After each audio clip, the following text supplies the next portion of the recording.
이 스가랴는 이 바벨론에서 돌아와서 하나님의 완전한 회복을 꿈꾸고 보고 있는 거예요. 그러니까 스가랴는 바벨론의 이 포로에서 해방된 것을 예수님이 우리 가운데 오셔서 하나님의 나라를 선포하시는 것으로 바라본 거죠. 이 구약에 있는 선지자들은요, 두 가지를 함께 봤어요. 하나는 고난의 메시아와 하나는 영광의 메시아예요. 근데 우리가 고난의 메시아와 영광의 메시아가 이 구약에 있는 사람들한테는 동시에 보이는 거거든요. 근데 역사 속으로 보면은 고난의 메시아가 먼저 오고 그 고난의 메시아를 통해서 영광의 메시아가 우리 가운데 오실 것이다, 이렇게 말씀하시는 거예요. 그런 의미에서 이 스가랴는 하나님의 최종적이고 영원한 하나님의 나라를 보고 있는 거죠. 그게 이제 첫 번째가 오늘 이렇게 말씀하세요. 14절에 너희 조상들이 나를 경노하게 했을 때 내가 그들에게 재앙을 내리기로 뜻했다, 이렇게 말씀하세요. 그러나 이제, 이렇게 되죠. 14절에는 조상들이 하고 과거로 얘기를 하는 거예요. 근데 15절에는 이제라고 새로운 시작의 시간을 얘기하는 거죠. 이제 내가 다시 예루살렘과 유다 족속에게 은혜를 베풀기로 뜻하였나니 너희는 두려워하지 말지니라. 은혜를 주시기로 뜻을 정하셨다는 거죠. 하나님의 사랑은 먼저 사랑이에요.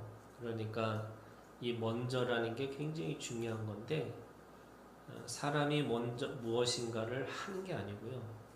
사람이 연약할 때, 또 죄인이었을 때, 또 하나님 앞에 하나님을 대적하는 그런 존재였을 때 먼저 하나님이 우리에게 은혜를 베풀어 주셨다는 거예요. 그래서 사람이 구원받을 만한 아무런 조건이 있는 게 아니죠. 그냥 은혜예요. 그러니까 은혜라는 것이 값싼 은혜라고 그러잖아요. 공짜예요. 무료예요. 그런데 그 사랑을 먼저 하시기 위해서 하나님은 하나님의 보좌에서 내려오셔서 이 땅에 오셨고, 이 땅에 오셔서 가장 비천한 종의 모습으로 오셔서 우리를 섬겨주신 거죠. 그리고 죽기까지 사랑하신 거죠. 그것이 하나님의 사랑, 하나님의 은혜라는 거예요. 그래서 하나님은 정하셨어요. 더 이상 이스라엘 백성들을 이들에게 뭔가 기대하는 게 아니고 하나님이 먼저 그냥 사랑하시기로 작정하신 거죠. 그러면서 뭐라고 말씀하시냐면 5가지를 부탁해요.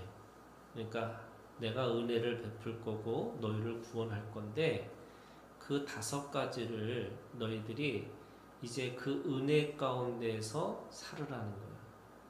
그 은혜 가운데 산다는 게 뭐냐? 16절에 보면 5가지를 얘기해요. 너희는 이웃과 더불어 진리를 말하며, 이 진리를 말한다는 게 뭐냐면 하나님이 옳다고 말하는 거잖아요. 그게 말씀을 말하는 거예요. 하나님이 옳다고, 하나님이 맞다고. 근데 세상의 논리는 뭐냐면 세상의 생각과 세상의 가치관은 하나님과의 반대예요. 사랑하는 게 아니고요, 철저하게 찍어 눌러야 되고요, 내가 그거를 밟아야지만 내가 살 수 있을 거라고 얘기하는 거잖아요. 그러니까 진리를 말하며, 두 번째는 너희 성문에서 진실하고 화평한 재판을 베풀고, 이 재판이라는 것은 전쟁이, 나라와 나라의 싸움이라는 건 전쟁이지만 개인과 개인의 전쟁은 재판이에요. 근데 거기서 뭐라 그러냐? 진실하고 화평한 재판을 베풀어라, 이렇게 얘기하는 거예요. 이것은 오늘 우리에게 하나님께서 너희가 은혜 가운데 살아가는 모습이라는 거예요. 세 번째는요, 마음에 서로 해하기를 도모하지 말며 이렇게 했어요. 그러니까 서로 마음에 해하는 것을 내가 생각하고 꾸미거나 이거를 하지 말라는 거죠. 그 다음에 네 번째는 거짓 맹세를 좋아하지 말라 이렇게 해요. 거짓 맹세. 그러니까 하나님 앞에서 예 아니오를 하는 거지 이것이 맹세를 하는 게 아니라는 거예요. 두 번째 진실하고 화평한 이렇게 돼 있잖아요. 그래서 그거를 진실한 거고 화평한 거 이렇게 해서 5가지예요. 그러면 이게 무슨 뜻이냐? 우리가 하나님을 믿음으로 인해서 먼저 은혜를 받은 사람, 이거를 진짜 그거를 믿는 사람들은요, 첫 번째 하나님을 닮아가는 거예요. 하나님의 속성을 닮아가는 거예요. 근데 이게 뭐냐면 하나님의 형상대로 이 아담과 하와를 만드셨을 때 하나님이 말씀하시잖아요. 내 형상대로, 우리의 형상대로, 하나님의 형상대로 되어지는 거예요. 그래서 이게 어떤 거냐면 노력하는 게 아니에요. 내가 착하게 살아야지 하고 노력하는 게 아니고 하나님의 은혜를 진짜로 믿으면 그렇게 되어진다는 거예요. 하나님의 사랑을 먼저 받은 사람은 그렇게 되어지는 거예요. 이게 신앙은 능동도 아니고 수동도 아니라 그랬잖아요. 피동이에요. 그러니까 그렇게 되어질 수밖에 없어요. 그래서 하나님은 은혜 가운데 있으면서 그거를 자연스럽게 해내서 살아라 이렇게 얘기를 하세요. 그렇게 되면 어떤 일이 벌어지느냐? 그들이 지키고 있는 19절에 4가지의 금식이 있어요. 넷째 달, 5째 달, 7째 달, 10째 달에 금식이 있었죠. 그 사람들이 와서 물었잖아요. 금식을 해야 되느냐 말아야 되느냐. 그랬더니 하나님께서 처음 말씀하신 게 뭐냐면 금식을 하는 거가 중요한 게 아니고 네가 어떻게 사는 거가 중요한 거야 이렇게 얘기하셨잖아요. 그런데 그 금식이라는 것을 어떻게 사느냐, 지금 그렇게 살아요. 5가지로 산다 그랬잖아요. 진리를, 진실과 화평과 그리고 마음에 해하는 걸 도모하지 않고 거짓 맹세를 좋아하지 않고 이렇게 5가지를 하고 살면 그 인생이 어떤 거냐면 19절에 기쁨과 즐거움과 희락의 절기들이 된다 이렇게 됐어요. 기쁨과 즐거움과 희락의 절기들이 된다. 기쁨이 뭐냐면 이거는 내면의 기쁨이에요. 이 즐거움이라는 것은 그 내면의 기쁨이 나타나는 게 즐거움이에요. 그럼 희락은 뭐냐면 함께 그 즐거움을 함께 나누는 것이 희락이에요. 그러니까 기쁨이 되고 즐거움이 되고 희락이 되는 거예요. 사람이 사람답게 살면요 기쁘고 즐겁고 희락이 있는 거예요. 하나님을 처음 만났을 때 여러분 기분이 어떤 마음인지 아시죠? 이 구름을 타고 가는 기분인 거예요. 이 세상에 어떤 것도 귀한 거를 하나님의 사랑하고 비교할 수 없는 거예요. 그 은혜를 받은 사람은요 그냥 기쁘고 즐겁고 그 희락 가운데 그렇게 살아가니까 금식이라는 이게 뭐냐면 그들이 받은 상처들이에요. 그들이 받은 아픔이에요. 성벽이 무너지고 성전이 무너지고 그리고 자신들의 지도자가 죽는 그것을 기념하기 위해서 금식을 했거든요. 그런데 이제는 그 모든 상처와 아픔이 더 이상 상처와 아픔이 아니고요. 그 상처와 아픔을 뛰어넘을 수 있을 만큼으로 하나님이 주신 사랑, 은혜가 크니까 그 모든 것들을 다 기쁨으로, 즐거움으로, 희락으로 내가 그렇게 바꿔서 살아갈 수 있다. 이렇게 말씀하세요. 그 기쁨과 즐거움과 희락을 살아가는 사람들이 그래서 어떻게 해요? 진리와 화평을 사랑할지니라.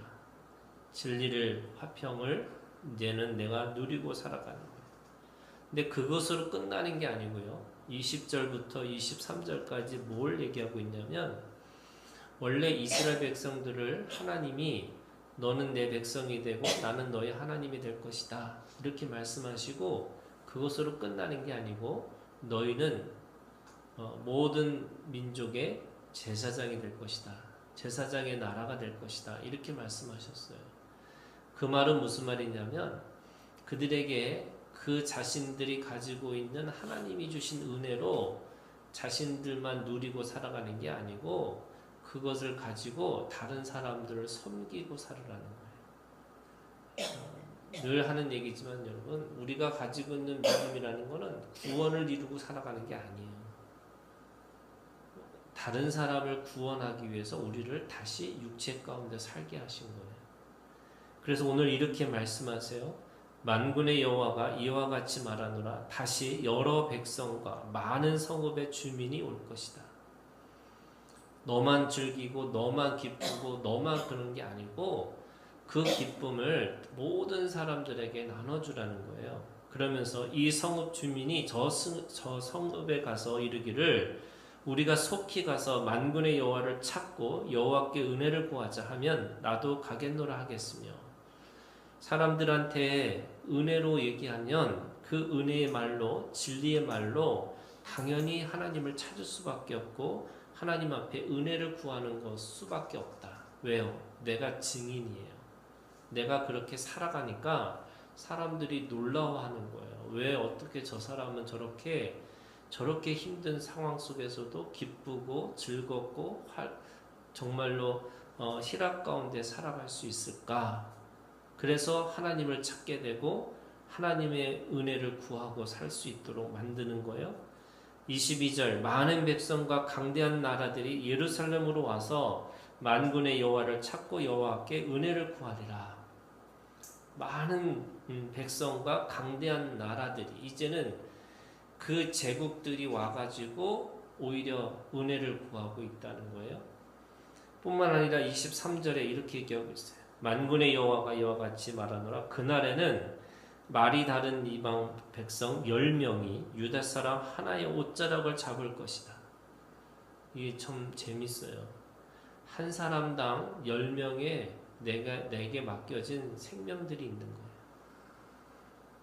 그 이스라엘 사람 한 사람, 유다 사람 한 사람의 이방 사람 10사람이 그 옷자락을 잡고 같이 구원받기를 원한다는 은혜를 구한다는 거예요.